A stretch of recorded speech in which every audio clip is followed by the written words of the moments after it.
BJP सरकार के 15 साल के विजय रथ को अनूप नाग ने अंतागढ़ विधानसभा में रोक दिया था। 2019 के विधानसभा चुनाव में उन्होंने जीत हासिल की थी और उसके बाद उन्होंने लगातार क्षेत्र का दौरा किया, अपनी एक अलग छवि बनाई। कांग्रेस को एक मजबूत स्थिति में लेकर वो अंतागढ़ विधानसभा में आए थे। फिर चुनाव आता है और सबको उम्मीद रहता है कि अनूप नाग को टिकट मिलेगा, कांग्रेस से उनको प्रत्याशी बनाया जाएगा। पर एकाएक उनका टिकट कट जाता है और उसके बाद वो निर्दलीय चुनाव लड़ने का फैसला करते हैं। निर्दलीय चुनाव भी लड़ते हैं अपने समर्थकों के साथ, पर जीत से चूक जाते हैं और एक बार फिर से अंतागढ़ विधानसभा में विक्रम सिंह उसेंडी की, जो भाजपा से है, उनकी जीत हो जाती है। और उसके बाद बहुत सारे उतार चढ़ाव आते हैं। इसी बीच में अनूप नाग, जो यहाँ के लोगों के लिए एक अलग पहचान बना लिए थे, लोगों के दिलों में अपनी जगह बना लिए थे, आखिर उनका टिकट मिलने की वजह क्या, ना मिलने की वजह क्या रही, किस लिए कांग्रेस ने उनको टिकट नहीं दिया, किस वजह से वो निर्दलीय प्रत्याशी के रूप में चुनाव लड़े, आखिर ऐसी क्या बात थी कि उनको निर्दलीय प्रत्याशी के रूप में चुनाव लड़ना पड़ा, क्यों उन्होंने बगावत की, इन सारे सवालों के जवाब आज स्वयं अनूप नाग आपको देंगे। नमस्कार, मैं राजेश हालदार और आप छत्तीसगढ़ पाइस्कोप देख रहे हैं। बहुत बहुत स्वागत है अनूप जी आपका। सबसे पहले जानना चाहूंगा कि आप अभी कैसे हैं? सबसे पहले मैं आप सबको बहुत बहुत धन्यवाद देता हूं, आभार व्यक्त करता हूं कि मेरा आपने सुध लिया और रूबरू होकर आज हम किसी न किसी विषय पर चर्चा भी करेंगे। इस बात की मुझे खुशी है। आप जैसा कि कह रहे थे कि लंबे अरसे के बीजेपी के जो उम्मीदवार थे, कैंडिडेट थे, उसके विजय रथ को मैंने तोड़ा। निश्चित रूप से इस बात की मुझे खुशी है कि वास्तव में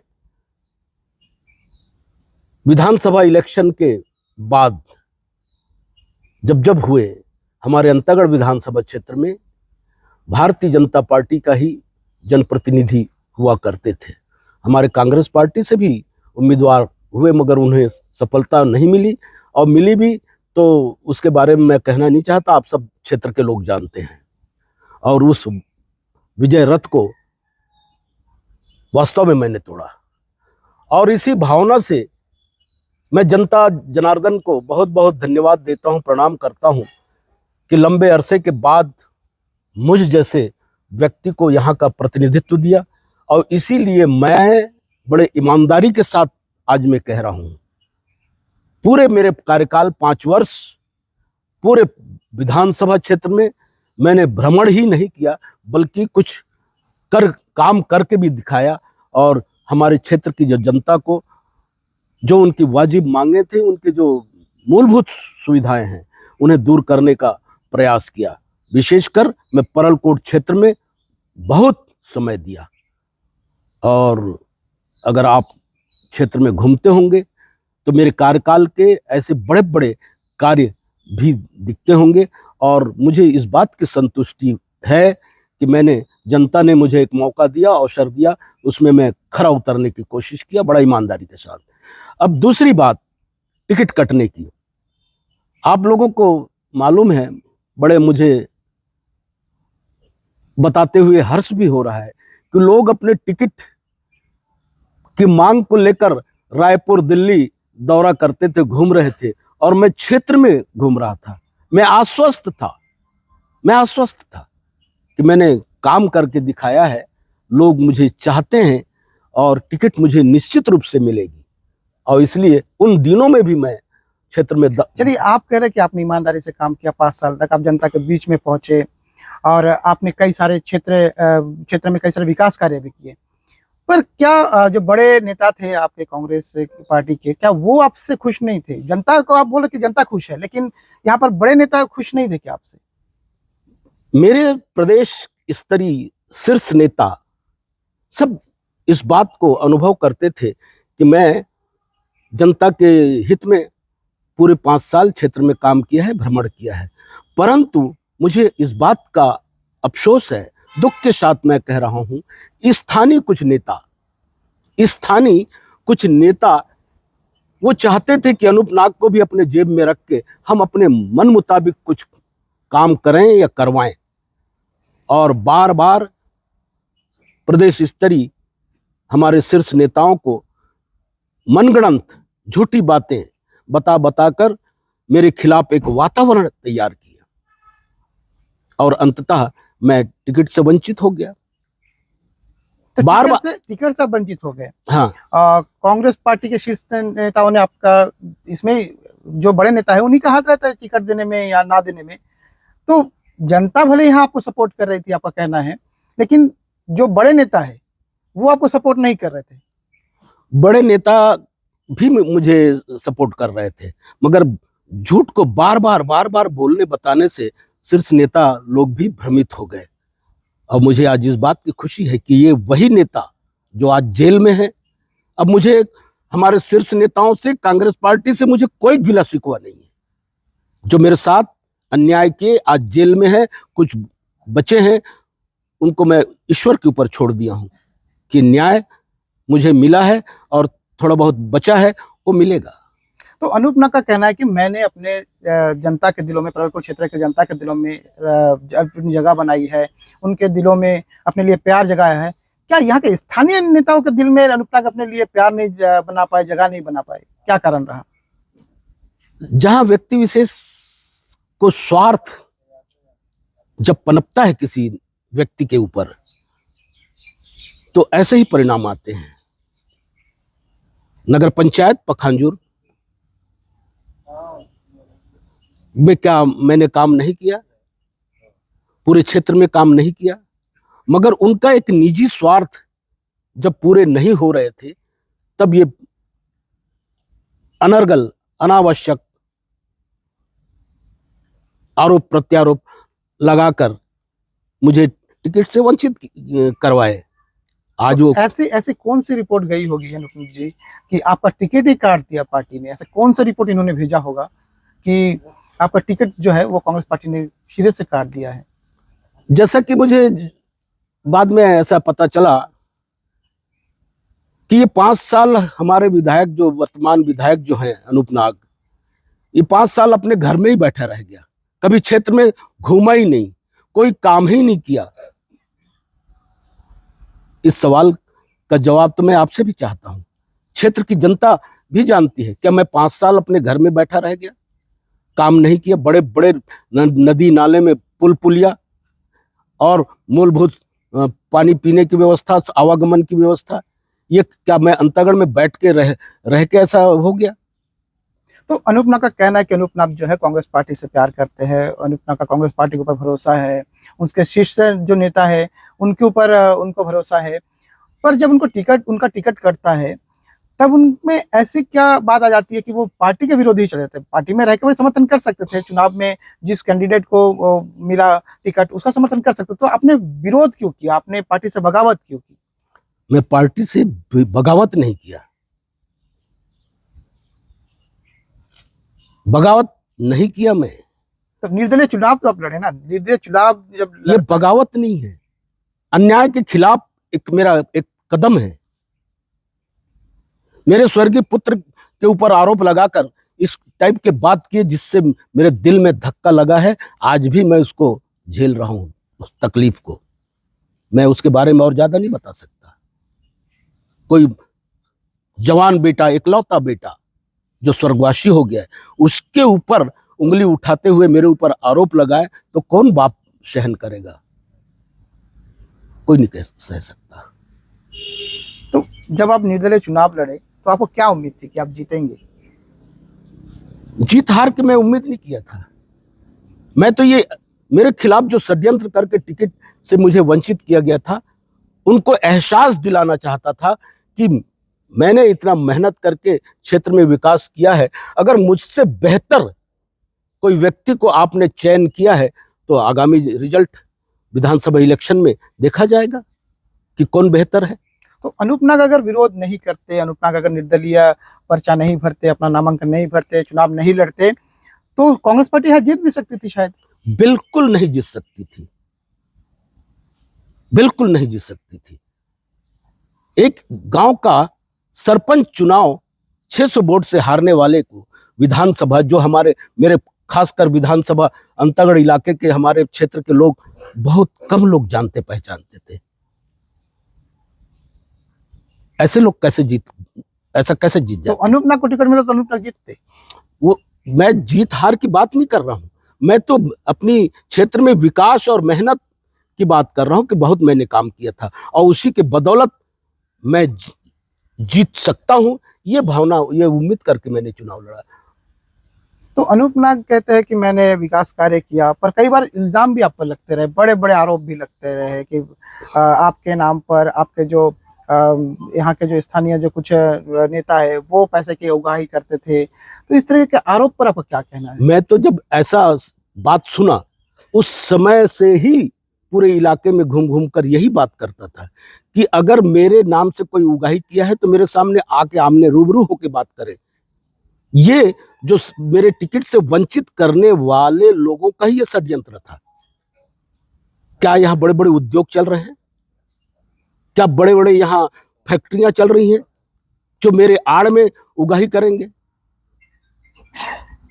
ये सब मिथ्या बातें हैं। आरोप लगाना है, किसी को बदनाम करना है तो लगा दो। तो और जो लगाने वाले वो कितने दूध के धुले होते हैं? जो आरोप लगाने वाले, उंगली उठाने वाले, वो कितने दूध के धुले हैं? दिख गया ना। तो अब अनूप नाग आगे क्या चाहते हैं, क्या करना चाहते हैं? यहाँ अंतागढ़ विधानसभा में उनकी क्या भूमिका रहेगी? क्या वो कांग्रेस पार्टी में फिर से ज्वाइन करेंगे? क्या फिर से चुनाव लड़ेंगे विधायक के? मैं चुनाव लड़ने के ऊपर कोई मेरा फिलहाल कोई सोच नहीं है। मैं क्षेत्र की जनता की सेवा के लिए आया था और ये निरंतर जारी ही रहेगा। आगामी चुनाव के बारे में मेरी कोई बात ही नहीं है। तो अभी आप जब आते हैं परलपुर क्षेत्र में, अंतागढ़ विधानसभा क्षेत्र में घूम रहे हैं, लोगों से संपर्क कर रहे हैं, लोगों की, मैं सुबह आया तो आपको देख रहा था, लोगों की समस्या भी आप सुन रहे हैं और उन समस्या के समाधान के लिए बात भी कर रहे हैं कहीं पे। तो आगे जाकर कांग्रेस पार्टी में आपको शामिल होने, मतलब अभी तो आप कांग्रेस पार्टी से बाहर है, और आगे जाके क्या आप कांग्रेस पार्टी में शामिल होना चाहेंगे अगर कांग्रेस पार्टी आपको बुलाती है? क्योंकि अभी परलपुर क्षेत्र में जो लीडरशिप है वो मुझे कहीं नहीं दिखता, क्योंकि अभी बीजेपी के जीतने के बाद जितने भी कांग्रेस लीडर थे वो अभी कहीं ना कहीं कहीं छुपे हुए हैं, ऐसा ही लग रहा है। क्योंकि कोई भी कार्यक्रम हो, कुछ भी हो, तो खुलकर सामने वो नहीं आ रहे हैं, खुलकर विरोध वो नहीं कर पा रहे हैं। तो इस स्थिति से कैसे उभरेंगे जब आप, इतना बड़ा प्रेशर है यहाँ के कांग्रेसियों पर अभी, तो उसमें आप कैसे करेंगे? जो प्रेशर में काम करेगा, जो डर के काम करेगा, वो जनता की सेवा नहीं कर सकता। अगर जिसके अंदर जनता की सेवा की भावना है तो कितने भी विपत्ति आ जाए उससे डटकर मुकाबला करने के जो मादा रखेगा वो सामने आएगा। और मैं भी यही सोच रहा हूँ कि मुझे सामने आना है, जनता की सेवा करना है। जनता ने मुझे कहाँ से कहाँ पहुँचा दिया था, इसलिए इस भावना से मैं विधानसभा क्षेत्र में निरंतर सक्रिय रहूंगा। और पार्टी मुझे वापस लेती है नहीं लेती वो अलग मुद्दा है। आपको मालूम है लोकसभा इलेक्शन में मैं कोरबा गया था और कई विधानसभा क्षेत्र में कांग्रेस के पक्ष में काम किया। कांकेर लोकसभा चुनाव में प्रत्यक्ष अप्रत्यक्ष मैं और मेरे शुभचिंतक लोग, सारे लोगों ने काम किया है। यानी अभी भी कह सकते हैं कि अनूप नाग के दिल में कांग्रेस बसते हैं। कांग्रेस पार्टी जिंदाबाद, राहुल गांधी जिंदाबाद, सोनिया गांधी जिंदाबाद कहने से मुझे कोई नहीं रोक सकता। मैं जब तक जीवित हूं मैं कांग्रेस के लिए ही काम करूंगा।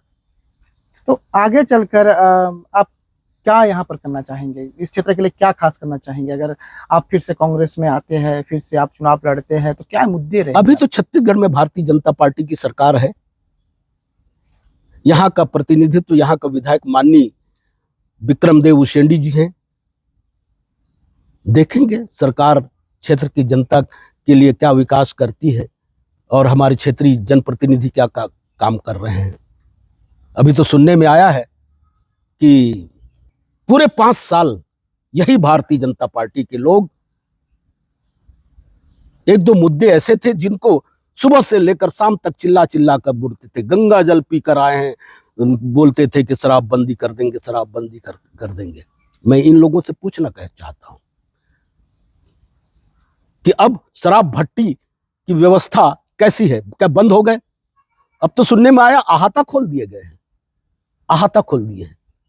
जब शराब भट्टी चलेंगे, अहाता खुलेंगे, तो मेरे नौजवान वहां इतने नशा पान करेंगे, आज जो कम दुर्घटनाएं हो रही हैं वो ज्यादा होंगे, क्योंकि वहां सारी व्यवस्था हो रही है। ऐसी चीजों को किसका ध्यान है? तो पूरे प्रदेश की अगर बात करें हम, जब चुनाव आ रहा था, चुनाव के पहले सारे एग्जिट पोल कहे, सारी जनता कहे, या माहौल ऐसा लग रहा था कि कांग्रेस की सरकार बनेगी। तो कांग्रेस की सरकार के हार के कारण, पीछे के कारण अब क्या मानते हैं, किस लिए कांग्रेस सरकार ने इस, जब एग्जिट पोल के रिपोर्ट आ रहे थे, सारे रिपोर्ट आ रहे थे, तो कांग्रेस के पक्ष में था, फिर ऐसा क्या हुआ कि पूरा का पूरा सिनेरियो बदल गया? मैं व्यक्तिगत रूप से मैं आश्वस्त था कि छत्तीसगढ़ में कांग्रेस पार्टी की सरकार बनेगी, उम्मीद थी। मगर ऐसा क्या कयामत आ गया कि भारतीय जनता पार्टी की सरकार बनी। तो कभी कभी अगर चिंतन करें, अवलोकन करें, तो हमारे छत्तीसगढ़ की जो भोली भाली जनता है, उन्हें झूठा प्रलोभन, मनगढ़ंत बातें बताकर अपनी ओर आकर्षित किया। मसलन किसानों की कर्जा माफी करने वाली अगर कोई सरकार हिंदुस्तान में थी तो कांग्रेस पार्टी की भूपेश बघेल जी की सरकार थी। कर्जा माफी, धान की कीमत अगर 2500 रुपये देने वाली कोई सरकार थी तो हमारी कांग्रेस पार्टी भूपेश बघेल जी की सरकार थी। और बीजेपी के लोगों को इस बात का एहसास हो गया कि ये दो मुद्दे छत्तीसगढ़ में आए जिसके चलते ये 15 साल की भारतीय जनता पार्टी की सरकार चली गई। उसके काट के लिए इन्होंने धान की कीमत और महतारी वंदना योजना लाकर हमारी माता बहनों को, भोली भाली जनता को भ्रमित किए हैं। अभी लोकसभा रिजल्ट आने के बाद देखिएगा, हमारे क्षेत्र के गांव के जो महिलाएं हैं उनको 1000 रुपया की जो बात किए थे, नहीं मिला है, नहीं मिलने वाला है। बेशक आप कह रहे हैं कि कांग्रेस सरकार ने बहुत सारी योजना चलाई जिससे किसानों को लाभ हुआ है। फिर जहाँ पे पीसीसी अध्यक्ष रहते हैं दीपक बैज, वो खुद चुनाव हार रहे हैं, टीएस सिंहदेव खुद चुनाव हार रहे हैं। तो ऐसी क्या चीज रही हुई, क्या टिकट वितरण को लेकर कहीं पे हार का कारण रही क्या टिकट वितरण भी इस पूरे चुनाव के दौरान? क्या लगता है आपको? अब ये हमारे शीर्ष नेताओं की क्या सोच रही है मैं नहीं कह सकता, मगर कहीं ना कहीं टिकट वितरण में लोगों के द्वारा कई प्रकार बातें बताए जाने की वजह से टिकट वितरण में मिस्टेक हुआ है, जिसके चलते ये परिणाम। और गुटबाजी भी ये बहुत बड़ा फैक्टर था। तो अब अगर परगपुर क्षेत्र की बात करें तो कांग्रेस पार्टी में जो प्रतिनिधि करने वाले हैं उनकी कमी दिख रही है। ऐसे में कांग्रेस पार्टी की यहाँ स्थिति है बहुत अच्छी नहीं है अभी परगपुर क्षेत्र में अगर बात करें तो अगर आपको मौका मिला तो आप इस चीज को कैसे उभारेंगे यहाँ से? सबसे हम मिलेंगे, सबका मुझे बार बार फोन आ रहे हैं, आप आइए। हम नेतृत्व विहीन हो गए हैं, और भी मेरे बड़े बड़े यहाँ सीनियर, मुझसे भी सीनियर कांग्रेस पार्टी के लोग हैं, मैं नाम नहीं लूंगा, सब जानते हैं। हम उनके साथ मिलके बैठ के हम नए सिरे से उनको जागरूक करेंगे। मुझे अब तो फोन आ रहे हैं कि हम चले गए बीजेपी में, हमको अच्छा नहीं लग रहा है, आप जल्दी आ जाइए, हम पुनः आ जाएंगे। जो बड़े तामझाम से फोटोबाजी कर रहे हैं आजकल नेता, उनके घर के संतान कह रहे हैं कि हमको अच्छा नहीं लग रहा है, हम कांग्रेस में रहना चाहते हैं, हम कांग्रेस पार्टी में ज्वाइन करना चाहते हैं, हम पुनः आएंगे और यहाँ एक नया वातावरण तैयार करेंगे। चलिए, विधानसभा चुनाव में भाजपा की जीत हुई, कांग्रेस की हार हुई, और उसके बाद ही चुनाव पे जब रिजल्ट आया, परिणाम आया, उसके कुछ दिन बाद ही यहाँ के बड़े नेता स्वर्गीय असीम राय की हत्या कर दी जाती है। और उसके बाद जो है उसमें कांग्रेस के यहाँ के जो शीर्ष नेता थे परगपुर क्षेत्र के, बप्पा गंगुली, उनका नाम जब सामने आता है, इस चीज को आप कैसे देखते हैं? कैसे देखने वाली बात तो कोई मायने की बात नहीं है, मगर राजनीतिक प्रतिद्वंदिता में इतना बड़ा घटना कर दें, ये उचित नहीं है। मैं बिल्कुल दिल से निंदा करता हूं। भले ही हमारे कांग्रेस पार्टी के लोग आज जेल में हैं और उन्होंने बड़ा सुनियोजित ढंग से एक यहाँ का बीजेपी का कार्यकर्ता का हत्या किया है। और साथ ही साथ मैं आज खुला बोल रहा हूं, ये वही लोग हैं, ये वही लोग हैं जो मेरे टिकट वंचित करने में बड़ा एड़ी चोटी लगाए थे। मेरे खिलाफ जो षड्यंत्र किए, अन्याय किए, उसकी भी सजा मिल गई, और जो एक अच्छे इंसान का हत्या किए उसका भी सजा मिल रही है, जेल में सड़ रहे, भुगत रहे हैं। तो ये थे हमारे साथ अनूप नाग जी, और इनका कहना है कि आगे अगर मौका मिलता है इनको तो कांग्रेस पार्टी में वो जरूर शामिल होंगे, यहाँ की जनता के लिए वो काम करेंगे, निरंतर क्षेत्र का दौरा भी करते रहेंगे, और आगे यहाँ के पूरे विधानसभा, जो अंतागढ़ विधानसभा क्षेत्र के लोग हैं उनके हित में ही आगे भी कार्य करते रहेंगे। तो आप देखते रहिए छत्तीसगढ़ बायोस्कोप। नमस्कार।